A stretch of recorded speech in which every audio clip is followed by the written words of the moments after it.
अब हम आपको ये बताएंगे कि आज अमेरिका और चीन में प्रधानमंत्री मोदी के गुयाना दौरे की इतनी चर्चा क्यों हो रही है। G20 समिट में हिस्सा लेने के बाद प्रधानमंत्री मोदी अब गुयाना पहुंच गए हैं, जो ब्राजील और वेनेजुएला का पड़ोसी देश है। गुयाना के राष्ट्रपति मोहम्मद इरफान अली, वहां के प्रधानमंत्री और 10 से ज्यादा कैबिनेट मंत्रियों ने प्रधानमंत्री मोदी का जबरदस्त स्वागत किया और प्रधानमंत्री मोदी की नीतियों की और उनकी लीडरशिप की तारीफ की। आज थोड़ा गुयाना के बारे में जानिए। ये सिर्फ 8.5 लाख की आबादी वाला एक छोटा सा देश है। सिर्फ 8.5 लाख लोग रहते हैं और प्रधानमंत्री मोदी 56 वर्षों में इस देश की यात्रा करने वाले भारत के पहले प्रधानमंत्री हैं। इससे पहले इंदिरा गांधी गुयाना गई थी और उन्होंने गुयाना की आजादी के 2 साल बाद वर्ष 1968 में वहां का दौरा किया था। प्रधानमंत्री मोदी 21 नवंबर तक गुयाना में रहेंगे और वहां की संसद को भी संबोधित करेंगे। इसके अलावा वो दूसरे भारत कैरिकॉम शिखर सम्मेलन में भी हिस्सा लेंगे। कैरिकॉम का मतलब है कैरिबियन कम्युनिटी।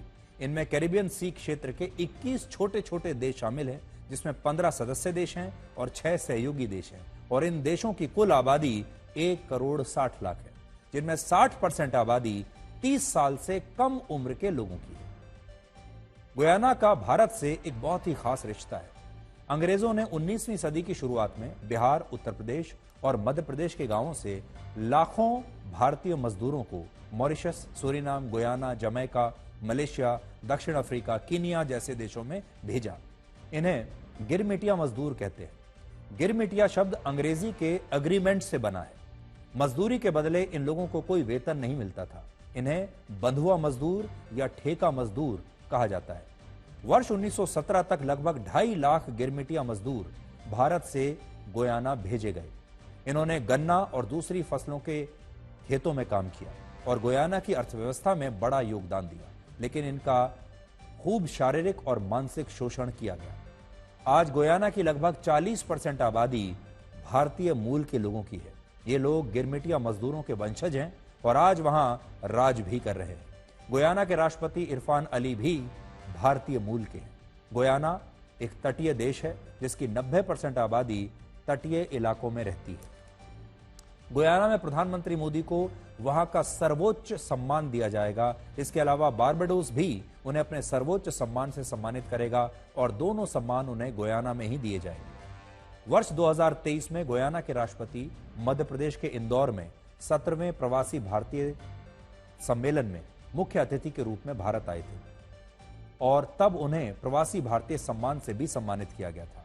उस दौरे पर उन्होंने प्रधानमंत्री मोदी को गुयाना आने का निमंत्रण दिया था और प्रधानमंत्री मोदी का यह दौरा चीन की वजह से बहुत अहम है। गुयाना ने तेल और गैस के बड़े भंडारों की खोज की है। इसकी बदौलत गुयाना कैरिबियन क्षेत्र में अपनी स्थिति बहुत मजबूत कर रहा है। 40% भारतीय आबादी होने के बाद भी भारत गुयाना को लेकर उदासीन बना रहा और भारत के किसी प्रधानमंत्री को गुयाना जाने में 56 वर्ष लग गए। लेकिन वर्ष 2017 से चीन इस क्षेत्र में अपना प्रभाव लगातार बढ़ा रहा है और यहां के गैस, तेल और प्राकृतिक संसाधनों तक अपनी पकड़ मजबूत कर रहा है। व्यापार के समझौते, इंफ्रास्ट्रक्चर में मदद और सैन्य सहायता के जरिए चीन इस क्षेत्र में एक बहुत बड़ा प्लेयर बन चुका है।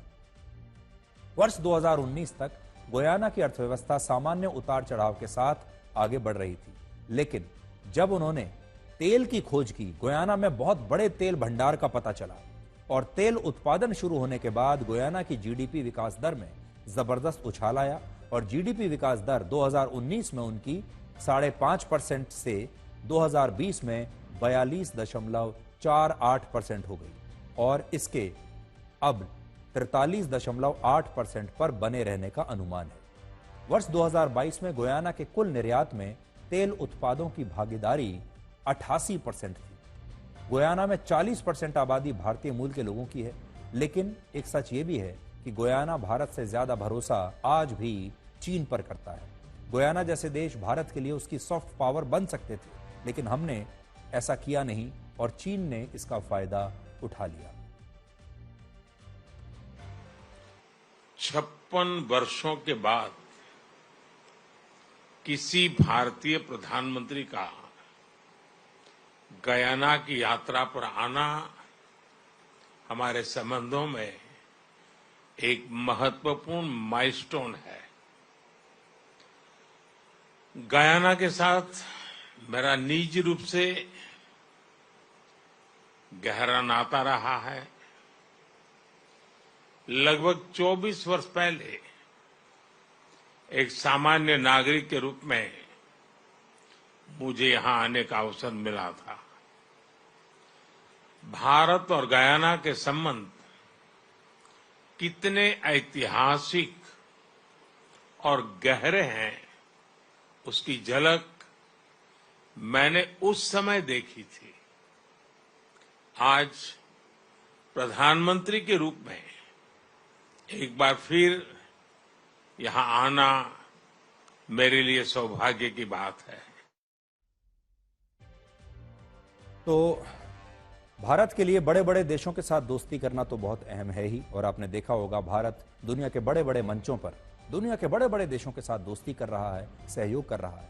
लेकिन कई बार बड़ी अर्थव्यवस्थाओं की चमक में हम छोटे देशों को भूल जाते हैं, छोटी अर्थव्यवस्थाओं को भूल जाते हैं, जबकि असली दोस्त यही छोटे छोटे देश होते हैं। और यह अच्छी बात है कि भारत की सरकार, मोदी सरकार इस समय दुनिया भर में इन छोटे देशों को वो महत्व दे रही है जो आज तक किसी और देश ने इन्हें दिया नहीं।